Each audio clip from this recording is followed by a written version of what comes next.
Hello, everybody. With the United States facing a world of athletes in the Olympic Games in Rome this summer, tonight's life holds particular significance.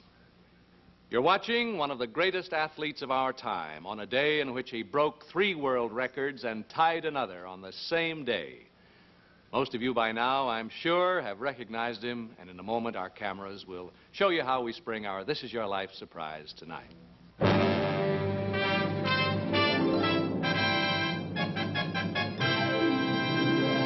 This is Your Life, an American television tradition. And now, here he is again, Mr. This Is Your Life himself, Ralph Edwards. Thank you. Hello again. Now, just about an hour ago, the man whom you just saw on film came here to NBC to make what he thought was a videotape to be used in promoting the forthcoming Olympic Games to be held in Rome. The tape was actually made, and now he and the others involved are waiting in another studio to have the tape played back so they can see what happened. Let's all of us join them now, because something very strange is going to happen to that tape. Watch. Yeah, we're ready. All right, roll tape. Now, gentlemen, if you'll just watch right here, you'll be able to see the whole tape.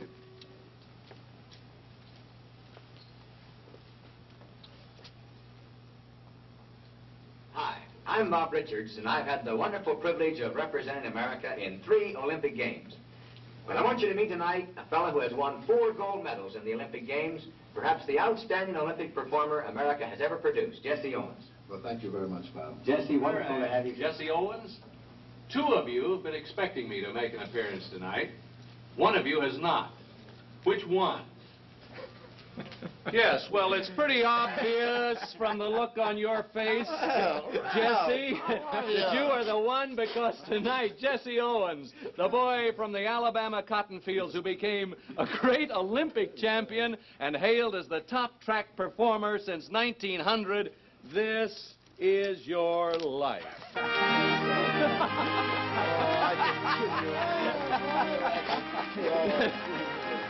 Now, Jesse, you've been in on 2 of our surprises, Louis Zamperini and Ted Husing. But you weren't in on this one until right now. You're not kidding. Our thanks to you, Bob Richards, great Olympic champion, yourself, an ex-This Is Your Life subject, and we're mighty proud of you. I'm thrilled you're showing his life, Ralph. It's going to be great. Thanks to you, too, Bill Schroeder. Bill, of the Helms Foundation, for your help. All right, now come along, Jesse Owens. Let's walk right across the hall to our studio and relive with you some of the most exciting moments in sports history. And while we're on our way, here's Bob Warren. Well, here they are, ladies and gentlemen, your This Is Your Life host, Ralph Edwards, and tonight's principal subject, Jesse Owens. Bob Warren. And then come on over and sit down here in our chair of honor. Thanks, Bob. Oh. You've never been here before. You've been behind here twice, haven't you? I haven't. Well, now, as a matter of fact, Jesse, your real name is James Cleveland Owens. How did you happen to get the name Jesse? Well, Bob, Ralph, that goes back to a long years ago when I first entered grade school in Cleveland, Ohio. First time in my life I'd ever been to a mixed school, and when I came from Alabama, being rather shy, and the lady asked me my name, and I told her J.C. and real fast, and she says, Jesse. I said, no, ma'am. She says, I said, J.C. She says, well, your name is Jesse Owens, isn't it? I says, yes, ma'am. It's been Jesse Owens ever since. But James Cleveland is the name your late mother and father give to their 7th child. Yes. There were 4 more to come, and all 13 of the Owens family lived in Dansville, Alabama. That's right. What'd your father do in Dansville, Jesse? My father was a sharecropper, and we worked the cotton fields and the cornfields of Alabama. As a youngster, Jesse, Yes. you help your father plow the fields, pick the cotton crop, and whenever you're sent on an errand, you never walk, you run. You run to school. You jump over the ditches. Well, that was one of the things that... I left Dansville and moved to Cleveland. I wrote to my father that the opportunities were better there. The voice of your oldest sister, who's come here from Cleveland, Ohio tonight, Mrs. Lily Mae Gibson. Here's Lily Mae, Jesse.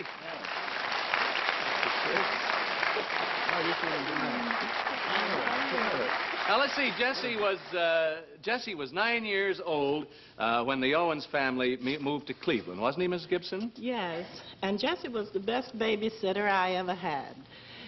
He used to take care of Johnny, Norma, Rudy, and Helen.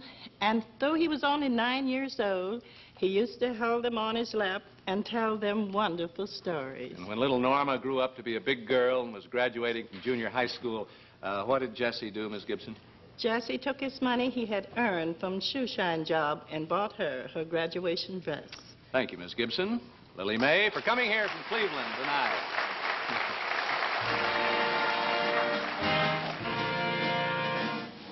At a very early age, Jesse, you know what it means to work for an education. While you're attending the Bolton Grammar School in Cleveland, you work at Tony's Shoe Repair, and the thousands of pairs of shoes that you shine put you through 12 grades of school. That's right. And bought your niece's graduation dress. While you're at Fairmont Junior High School, you find time to try out for track. And who was your track coach at Fairmont, Jesse? A fellow by the name of Charles Riley. One day, Mr. Riley introduces you to the late Charlie Paddock, then known as the world's fastest human. That's right. He became my idol, too. Jesse, remember how I told Paddock if this lad would take track seriously, he would be in the Olympics someday.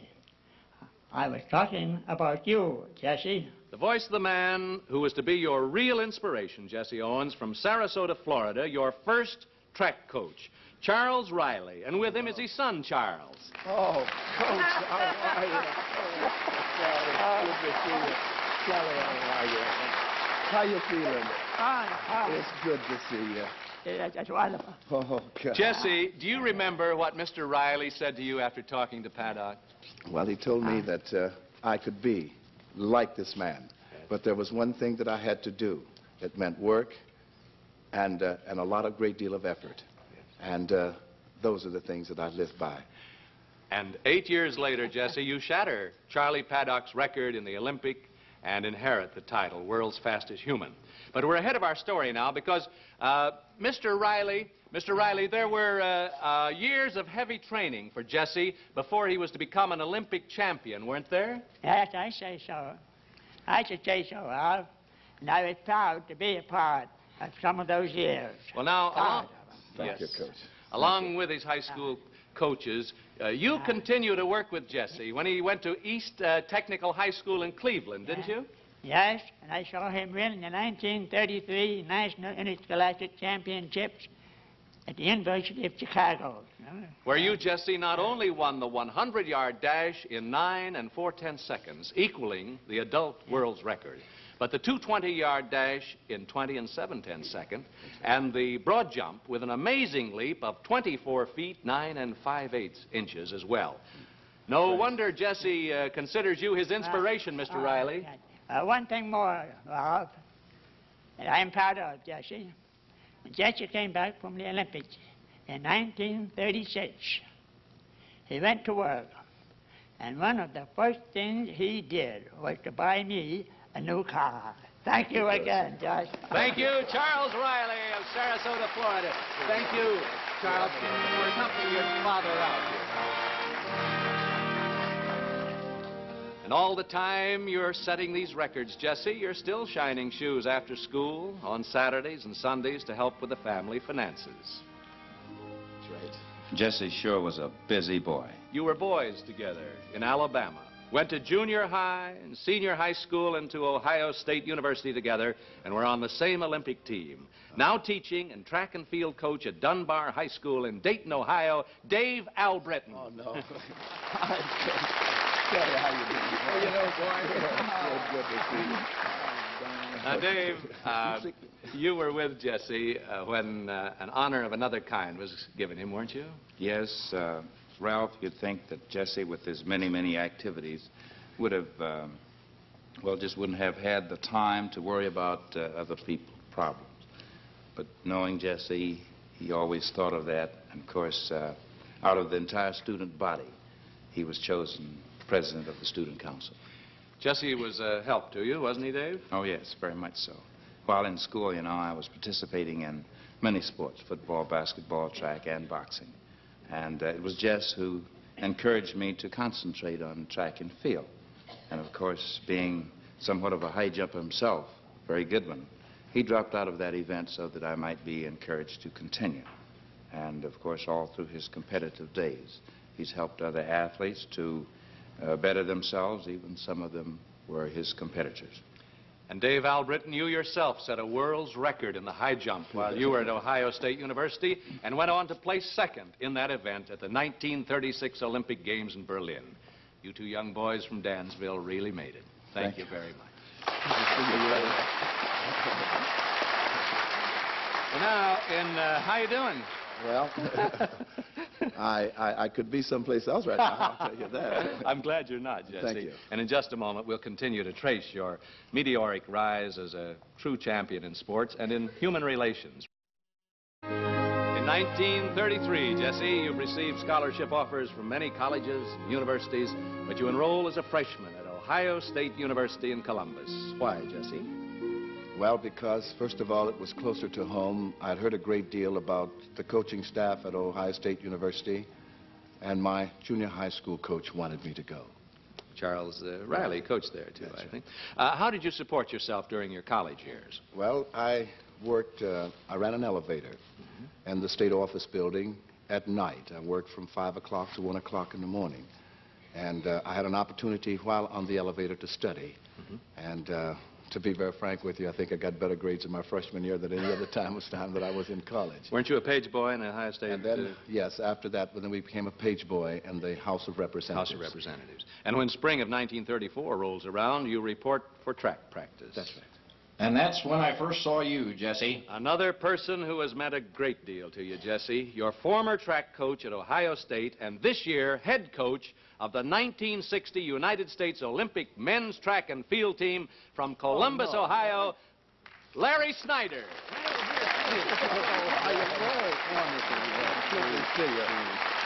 Hanging look sharp tonight, I'm telling you. They really jobbed you, too. They sure did. He's taking all the boys to Rome. There, oh, yes. Under your tutelage, Larry Snyder, Jesse went on to newer track triumphs. Well, mainly because of his exceptional ability and his rigorous training, he made track history one day at Ann Arbor. It was the Big Ten track meet on May 25, 1935. And on that day, Jesse set 3 new world records and tied another one. And yet, he went into that track meet with a back so sorely injured from a fall earlier in that week that the Ohio State boys, his teammates, had to help him put on his track uniform. And remember, Jesse, when it was time for you to go down and get on your marks at the 100-yard dash, you could hardly do it. That's right. And I was debating about pulling you out of the race, scratching your name, and you wouldn't have been able to run. But when that starter said, "Get set," all Jesse's pains vanished. And it was in that 100-yard dash that Jesse again tied the world record of 9 4/10 seconds. Then came the broad jump, right, Larry? Yes, that broad jump that day was held out in the middle of the football field. They made a special place for Jesse, a grass runway, and all the crowd, the whole attention of the crowd was right on Jesse, and he asked the broad jump official if he wouldn't put a handkerchief, a white handkerchief out there 26 feet from the board. And then, forgetting all about this bad back and carrying it right with him, he took one leap and set a new world record. Jesse, that was a fabulous day. A world's record of 26 feet, 8 1/4 inches, which still stands after 25 years. And this is the only current world record to have stood up for that long. And following that masterful performance, Jesse, May 25th, 1935, at the Big Ten meet, you go on to set a world's record of 20 3/10 seconds in the 220-yard dash, and still another of 22 6/10 seconds in the 220-yard low hurdles, all within the space of 1 hour and 15 minutes. When the meet was over, how did the back feel, Jesse? They had to carry me upstairs. They really did, Ralph. Thank you, Larry Snyder, and good luck to you and your U.S. Olympic squad in the coming games in Rome. Thank you.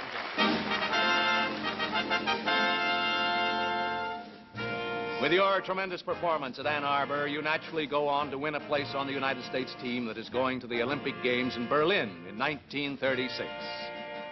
The eyes of the world are on you, Jesse Owens, as you walk into the great sports arena that Adolf Hitler has had constructed in Berlin. The Nazi press was echoing Hitler's claims of Aryan supremacy. You were to be put to the true test of your courage and ability as you faced the greatest athletes of the world. I marched with Jesse into that arena.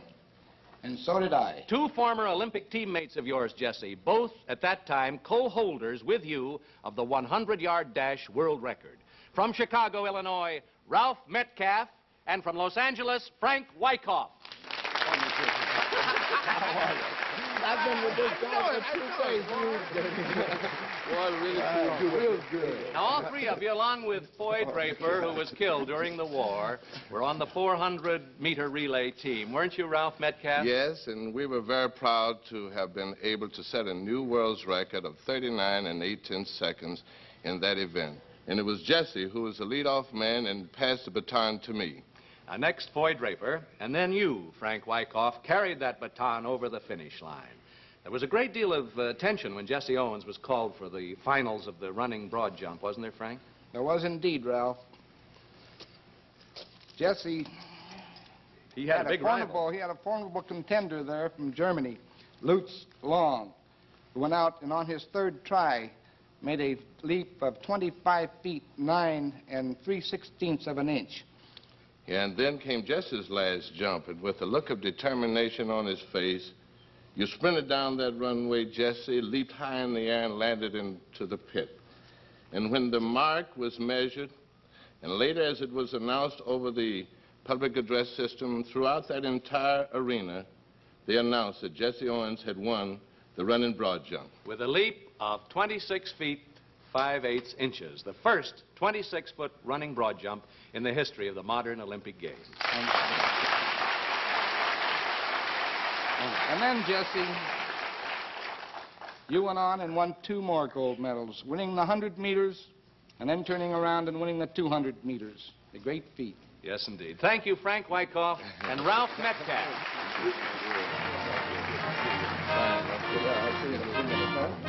On your return to the United States, Jesse, you're given a hero's welcome, and the ticker tape that floats through the air in the canyons of New York City is said to equal that accorded Charles Lindbergh.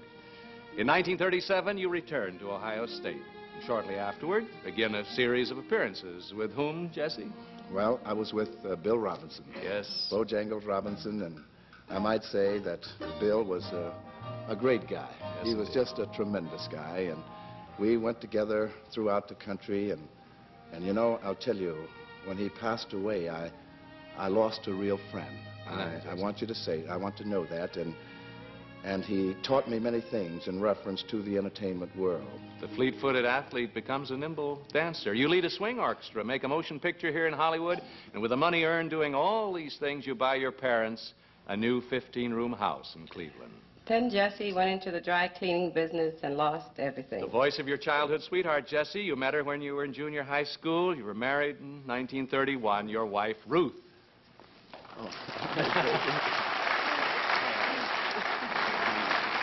But even in the face of that financial disaster, you don't hold a guy like Jesse down, do you, Ruth? No, you don't. He went to work at the Civilian Defense Program and then later joined the Illinois Athletic Commission as secretary. But in 1955, you resigned that post to do what, Jesse? I went to work for our youth commission at that time. We have quite a commission, and we have studied your commission out here and the commission in New York. This was a goodwill tour of India for the State Department. Well, that you first made, of all, wasn't I might say that first we went on the goodwill tour of the Far East. We visited India, Malaya, and the Yes. Philippine Islands. Ruth, what did this entail? You've heard Jesse speak of it. Well, it entailed training of Indian athletes, speaking at schools all over India, charming the people. Yes. And there was a commercial firm there that gave Jesse $1,000 for the use of his name. And he, in turn, turned it over to the athletic department of India to be used for worthy Indian athletes. For the past 8 years, Jesse, you've been doing public relations work for Leader Cleaner in Chicago. You've reached a new pinnacle in your life now, Jesse Owens, higher perhaps than even 4 gold medals at the 1936 Olympics, higher even than the 3 world marks broken in one tide at Ann Arbor in 1935. Today, you're dealing with records that don't appear in the annals of the Olympics or the AAU. These are the records of boys off to a false start whom you've gotten back on the track in your capacity as sports specialist with the Illinois Youth Commission that you were talking about. Now, in just a moment, Jesse Owens, we'll meet one of the youngsters whom you've helped. It's your belief, Jesse Owens, that a boy interested in sports is a boy who won't get into trouble, right? That's very true, Ralph. Recently, you established a program of sports clinics in Illinois where top-name athletes give instruction to groups of boys. And your junior sports jamboree, a junior-size Olympic Games, has attracted each year over 1,800 youngsters. I guess that I could have been one of the juvenile delinquents that you read about in the papers if it hadn't been for Jesse Owens. The voice of a young man whom you've helped, Jesse. From Chicago, here's John Hickman. Oh, yes. How you doing? John, tell us how Jesse changed your life. Well, I came from a broken home, and as a youngster, I had few opportunities to find the guidance that would mold me into a useful citizen. And I first met you, Mr. Owens, at the Southside Boys Club. That's right. Where you gave me a job and helped to build my character by teaching me good sportsmanship and fair play. But Jesse didn't stop there, did he, John? No, sir, he did not. He was instrumental in securing a position for me at Contractors Furniture and Carpet Company in Chicago, where I started as a sample boy and worked myself up to an executive position there, controlling the carpet schedule installation. And Mr. Owens, I just want you to know you've been a help to hundreds and hundreds of boys, and on behalf of all of them, I just say thanks. Thank you. This guy's making more money than I am. Thank you, John Hickman. Right after the show, Jesse, there'll be a party in your honor at the Hollywood Roosevelt Hotel where accommodations have been provided for your friends and family. Actually, your family consists of yourself and Ruth and your 3 daughters. Marlene, who is going to your alma mater, Ohio State. Gloria, Mrs. Malcolm Hemphill, who is teaching in Chicago. Beverly, Mrs. Donald Prather with the Southside Bank in Chicago, and your granddaughter, Donna Prather. Pick her up and put her right on your lap over there if you want, Jesse. These gold cufflinks for you and this gold charm bracelet for Ruth are provided as mementos of this night by Marshall Jewelers at 5th Avenue, New York. Also, we want you to have this 16mm electric eye movie camera and this 16mm sound projector, both furnished by Bell & Howell.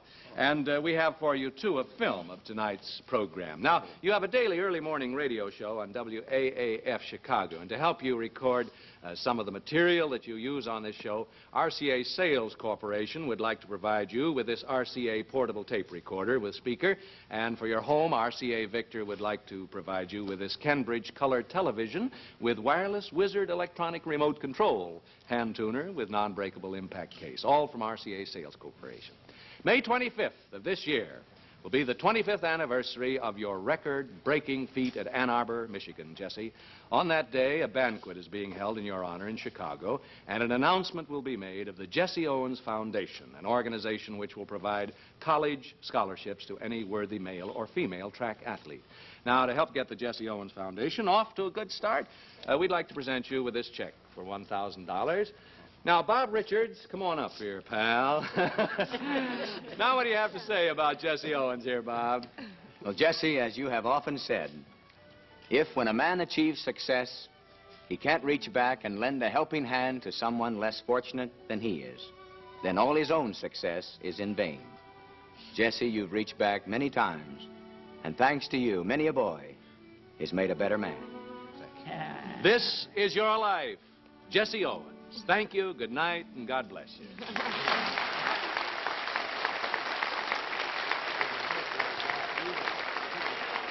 Travel arrangements for guests on This Is Your Life are provided by TWA, Trans World Airlines, who fly the Superjets. You fly the finest when you fly TWA. If you've devoted your life to America's future in a very special way, if Mother's Day is meant to honor sacrifices such as you've made, then the life we relive next week may be yours. We'll see you then. Good night and thank you. Good night, Jesse.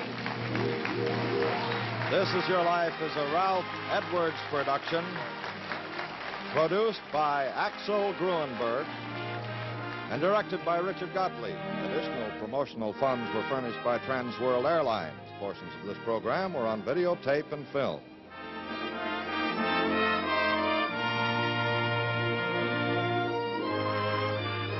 Be sure to see Wells Fargo Monday evenings on most of these same stations.